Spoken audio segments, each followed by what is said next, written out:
आज हम देखने वाले हैं एडिटोरिया वस्तुनिष्ठ सामान्य अध्ययन 7500 प्लस क्वेश्चन का प्रैक्टिस सेट नंबर 4 देखेंगे। तो चलिए क्वेश्चन नंबर 1 से शुरू करते हैं। तो कह रहा है क्वेश्चन नंबर 1, निम्नलिखित में से कौन सा चालुक्य शासक था जिसने तुंगभद्रा नदी पर डूबकर परम योग्य को प्राप्त किया था? डूबकर, सॉरी यहाँ पे थोड़ा सा मिट गया है इसलिए थोड़ा गलती हो गया। डूबकर परम योग को प्राप्त किया था, तो वो प्राप्त किए थे सोमेश्वर प्रथम ने। किसने प्राप्त किया था? तो सोमेश्वर प्रथम ने। थोड़ा सा दिक्कत होगा लेकिन क्लियर हो जाएगा, मैं बोल रही हूँ उससे। चोल मंदिर में निम्नलिखित में से कौन सी उसकी प्रमुख विशेषता है? तो ये विशेषता है विमान की विशेषता है, विमान की। चोल मंदिरों में निम्न में से कौन सी उसकी मुख्य विशेषता? तो विमान की विशेषता है। चलिए हम देखते हैं, विक्रमशिला विश्वविद्यालय में किस भिक्षु ने लगभग 200 ग्रंथों की रचना की है? तो 200 ग्रंथों की रचना की है अतीश दीपकर ने। अतीश दीपकर ने। निम्नलिखित को सुमेलित करना है। पाटना है और वर्ष है। पटना है और वर्ष है। अब देखिए इसमें कौन कौन सा क्या सुमेलित है। तो चलिए इसका कूट भी वैसे दिया गया है। तो अब हम देखते हैं, बीजापुर के सरदार अफजल खां की हत्या 1660 में हो गया था। अफजल खां की हत्या 1660 में नहीं, अफजल खां की हत्या हो जाएगा 1660 में नहीं, 1659 में हुआ था। ठीक है। शिवाजी द्वारा दक्कन के मुगल सूबेदार सहस्ता खां की हत्या 1663 में हो गया था। अब कह रहा है सूरत की पहली लूट, तो सूरत की पहली लूट हो जाएगा 1664 में और सूरत की दूसरी लूट हो जाएगा 1670 ईस्वी में। यही सही है। तो ऐसा ऑप्शन किस में है? A B D C. C option देखिए इसमें सही है। तो चलिए हम आगे बढ़ते हैं। 5 नंबर है, दोहरे गुंबद वाला भारत का पहला मुबारक मकबरा कौन सा है? तो दोहरे गुंबद वाला भारत का मकबरा है हुमायूं का मकबरा है। चलिए आगे बढ़ते हैं। दिल्ली सल्तनत काल में मुजलिस ए खलबत का अर्थ मंत्री परिषद होता है जिससे कौन शामिल नहीं है? तो जिससे कौन शामिल नहीं है? सद्र ए उस सुदूर शामिल नहीं है। 7 नंबर कह रहा है, चरक संहिता किसके अध्यायों एवं खंडों का विभाजन है? तो चरक संहिता है 120 अध्याय 8 खंडों का विभाजन है। भील सेवा मंडल की स्थापना किसके द्वारा किया गया था? भील सेवा मंडल के बी के ठक्कर द्वारा ए बी ठक्कर द्वारा किया गया था। चलिए आगे हम देखते हैं। 8 नंबर हो गया। 9 नंबर देखते हैं, निम्नलिखित कथनों पर विचार करना है। तो कथन पर विचार करके उसका आंसर देना है। तो इसका हो जाएगा 1857 के समय ब्रिटेन के प्रधानमंत्री पामस्टन थे। तो ठीक है, ये सही है। 1857 के विद्रोह के समय भारत का गवर्नर जनरल लॉर्ड कैनिंग था। ये भी सही है। 1857 के विद्रोह के समय युद्ध संवाद WH रसूल था। ये भी सही है। इसका तीनों ऑप्शन सही है। तो देखिए तीनों ऑप्शन कौन में है? तो इसमें डी ऑप्शन के साथ हम जाएंगे। चलिए हम आगे देखते हैं। 10वां क्वेश्चन, सारे जहां से अच्छा पुस्तक किसके द्वारा लिखा गया था? तो सारे जहां से अच्छा पुस्तक किसके द्वारा लिखा गया था? तो मोहम्मद इकबाल द्वारा लिखा गया था। किसने कहा था साक्षरता अपने आप में शिक्षा नहीं है? साक्षरता अपने आप में शिक्षा नहीं है, किसने कहा था? तो महात्मा गांधी ने कहा था।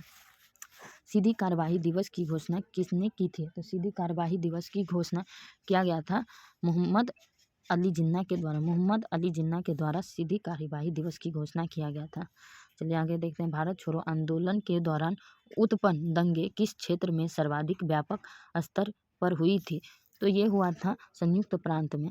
भारत छोड़ो आंदोलन के दौरान उत्पन्न दंगे किस क्षेत्र में सर्वाधिक व्यापक स्तर पर हुई थी? तो संयुक्त प्रांत में। महात्मा गांधी की पुस्तक हिंदू स्वराज किस वर्ष लिखा गया था? तो हिंदू स्वराज लिखा गया था 1909 में लिखा गया था।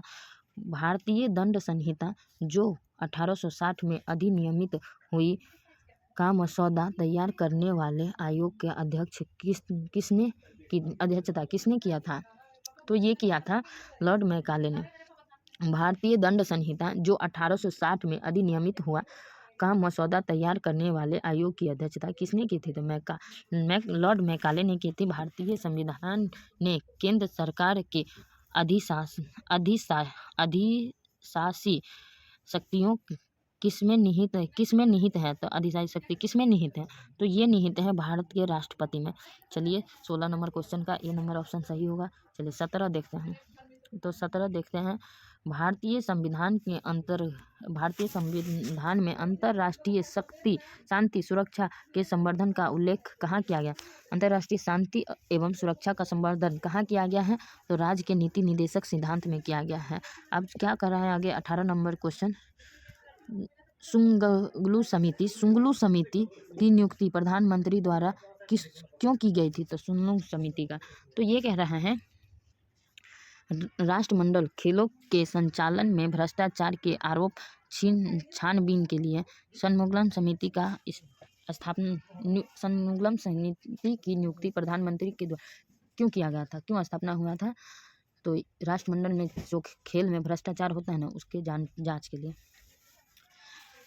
एक साधारण विधेयक पर संसद दोनों सदनों की सम्मिलित बैठक में मतदान हो सकता है यदि एक सदन ने उसे बिना पारित किए अपने पास कितने महीने तक रख सकता है? तो ये रख सकता है सिर्फ 6 महीने तक। कितना महीने तक? तो 6 महीने।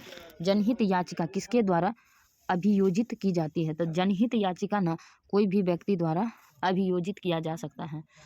पंचायती राज संस्थाओं में अनुसूचित जाति अनुसूचित जनजाति के आरक्षण की व्यवस्था किस अनुच्छेद में की गई है? तो ये की गई है 243D में। पृथ्वी के आंतरिक भाग में किस चट्टान का निर्माण अधिक ऊष्मा और दबाव के कारण होता है? तो ये होता है कायांतरित चट्टान का। चलिए हम 23 नंबर क्वेश्चन देखते हैं। भारत में कौन सा महीना वापस मानसून लौटते हुए मानसून के मौसम के लिए जाना जाता है? तो ये महीना होता है अक्टूबर और नवंबर का। पीर पंजाल श्रेणी अवस्थित है। तो पीर पंजाल श्रेणी अवस्थित है, लघु हिमालय का भाग है पीर पंजाल से। आम्र वर्षा एक शब्द है जिसका उपयोग डैश के लिए किया जाता है? तो आम्र वर्षा किया जाता है मानसून पूर्व वर्षा के लिए। मानसून पूर्व वर्षा के लिए। अब 26 नंबर क्वेश्चन क्या कह रहा है कि वह कौन सा आकाशीय पिंड है जो परिभ्रमण और परिक्रमण लगभग समान अवधि में पूरा करता है? तो ये तो सिर्फ चंद्रमा ही है। ठीक है, चंद्रमा है। क्या है? चंद्रमा है। तो हम आगे अब देखते हैं 26 के बाद 27 नंबर क्वेश्चन। चलिए हम 27 नंबर देखते हैं। यदि मांस को 140 डिग्री से अधिक पर पकाया जाए तो निम्नलिखित में से कौन सी अभिक्रिया होती है? तो ये होती है, इसमें हो जाएगा मलाई अभिक्रिया। इसे मेलाई अभिक्रिया कहते हैं। मांस को 140 डिग्री से अधिक पर पकाएंगे। निम्नलिखित में से किस विद्युत चुम्बकीय तरंग में सबसे अधिक आवृत्ति होती है? तो किस में सबसे ज़्यादा आवृत्ति होगी? तो गामा तरंग में सबसे ज़्यादा विद्युत चुम्बकीय आवृत्ति होगी। चलिए 28 होगी। 29 देखेंगे। निम्नलिखित में से किन कारणों से इंद्रधनुष का निर्माण होता है? तो इंद्रधनुष का निर्माण कैसे होता है? तो इंद्रधनुष का निर्माण हो जाता अपवर्तन परावर्तन अपरकिरणन की वजह से। अपवर्तन परावर्तन अपरकिरणन की वजह से। बुलेट प्रूफ जैकेट का निर्माण में आमतौर पर निम्नलिखित में से किस सिंथेटिक फाइबर का उपयोग किया जाता है? तो किसका किया जाता है भाई? तो केबलर का प्रयोग किया जाता है। चलिए आगे देखते हैं। प्रति ऊर्ध्वपातन की अभिक्रिया में डैश में परिवर्तन होता है। तो किस में परिवर्तन होता है? तो गैस ठोस में परिवर्तन होता है प्रति ऊर्ध्वपातन की अभिक्रिया में। ठीक है। डैश का उपयोग श्वसन परीक्षण में शराब चालकों की जांच करने के लिए किया जाता है। तो इसमें जांचा जाता है पोटेशियम डाइक्रोमेट का। जब कोई व्यक्ति शराब पिया रहता है तो इससे उसका रिजल्ट आ जाता है कि वो शराब पिया है कि नहीं। बुसेलोसिस नामक बीमारी किसके कारण होता है? तो बुसेलोसिस नामक बीमारी जीवाणु से होता है। किससे होता है? तो जीवाणु से होता है। चलिए आगे देखते हैं 34 नंबर। एक सामान्य वयस्क मानव शरीर में लगभग कितना ग्राम मैग्नीशियम होता है? तो कितना ग्राम मैग्नीशियम होता है? तो ये 25 ग्राम मैग्नीशियम होता है। सूक्ष्म जीव मृत पौधे में किसका उत्पादन करने के लिए कार्य करते हैं? सूक्ष्म जीव मृत पौधे में किसका उत्पादन करने के लिए कार्य करते हैं? तो ये करते हैं ह्यूमस का। किसका? ह्यूमस का। अमीबा में भोजन का पचना किस में होता है? तो अमीबा में भोजन कहाँ पचता है? तो ये पचता है भोजन रसधानी में। अमीबा में भोजन का पाचन किस में होता है? भोजन रसधानी में। चलिए 37 नंबर क्वेश्चन देखते हैं। जल के पुनः अवशोषण में किस हार्मोन की महत्वपूर्ण भूमिका होती है। जल के पुनः अवशोषण में किस हार्मोन की भूमिका महत्वपूर्ण होती है? तो ये होता है बायोप्रेसिन की बायोप्रेसिन। गर्भनाल में कितनी धमनियाँ पाई जाती है? तो गर्भनाल में 2 धमनियाँ पाई जाती है। चलिए आगे हम देखते हैं। 49 निम्नलिखित में से कौन सा मेडुला अबालागट्टा का कार्य नहीं करती है? तो ये करती है पेशियों का संकुचन पर नियंत्रण। पेशियों का संकुचन, डी ऑप्शन सही होगा। अब 40 नंबर देखते हैं। ओटोवान गुएरिके 17वीं शताब्दी में किस आविष्कार के लिए प्रसिद्ध व्यक्ति थे? तो किस आविष्कार के लिए प्रसिद्ध व्यक्ति थे? वायु पंप के लिए। अल्पावधि में भूमि के भिन्न किसी अन्य उत्पादन द्वारा अर्जित अधिशेष को कहते हैं? तो ये कहते हैं आभासी लगान को। चलिए अंतर्राष्ट्रीय 42 क्वेश्चन देखेंगे। अंतर्राष्ट्रीय मुद्रा कोष निम्न में से किस सम्मेलन की देन है?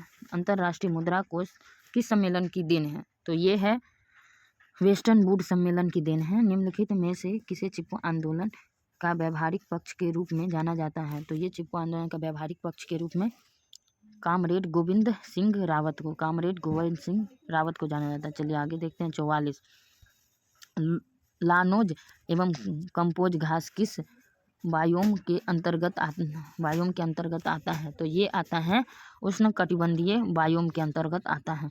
निम्नलिखित में से कौन सा टेरिस्ट्रियन बायोम का उदाहरण है? तो ये है टैगा। निम्नलिखित में से कौन सा टेरेस्ट्रियन बायोम का उदाहरण है? टैगा। अब कह रहा है G20 के 18वें सम्मेलन का आदर्श वाक्य क्या है? तो G20 का है। तो ये है एक पृथ्वी, एक परिवार, एक भविष्य है। चलिए 46 हो गया। 47 देखते हैं। मानव विकास सूचकांक का HDI मानव विकास सूचकांक का निम्नलिखित में से कौन सा एक आयाम नहीं है? तो ये नहीं है, डी ऑप्शन। स्वच्छ पर्यावरण की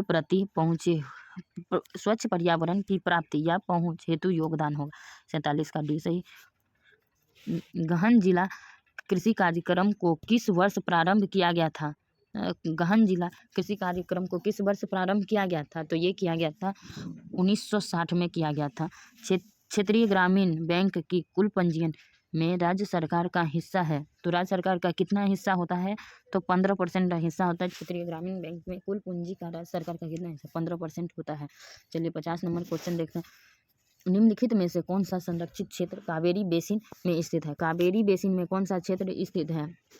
तो अब इसका ऑप्शन देखेंगे तो ये हो जाएगा, ये कूट के द्वारा मिलाना है, तो इसमें हो जाएगा नगरहोल राष्ट्रीय उद्यान।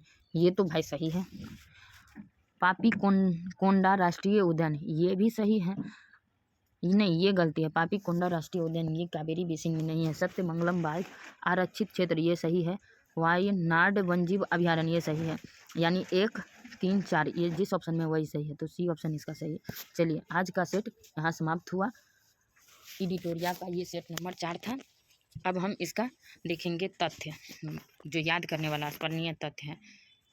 तो चलिए हम देखते हैं। कृषि का प्रथम साक्ष्य प्राप्त हुआ था तो मेहरगढ़ से प्राप्त हुआ था।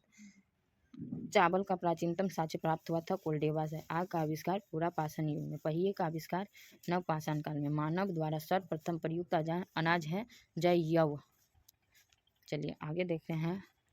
मानव द्वारा सर्वप्रथम प्रयोग में लाया गया धातु कौन सा? तांबा है। राष्ट्रीय मानव संग्रहालय स्थित है भोपाल में। सिंधु सभ्यता के प्रमुख बंदरगाह लोथल एवं सुतकोतदा है प्रमुख। अब बोलता है, चलिए यहाँ तक हो गया। हड़प्पा एवं मोहनजोदड़ो की संयुक्त जुड़वा राजधानी कहाँ है? स्टुवर्ट पिगट में है। पिगट ने, ठीक है, इतने कहा जाता है या पिगट को कहा जाता है। चलिए आज के सेट का ये रहा ऑप्शन। अगर मेरे से कोई गलती हुआ है तो उसके लिए मुझे माफ़ कीजिएगा, और मेरा प्रयास कैसा लगा कमेंट में ज़रूर बताइएगा। जय हिंद, जय Bharat, tata, bye bye, take care.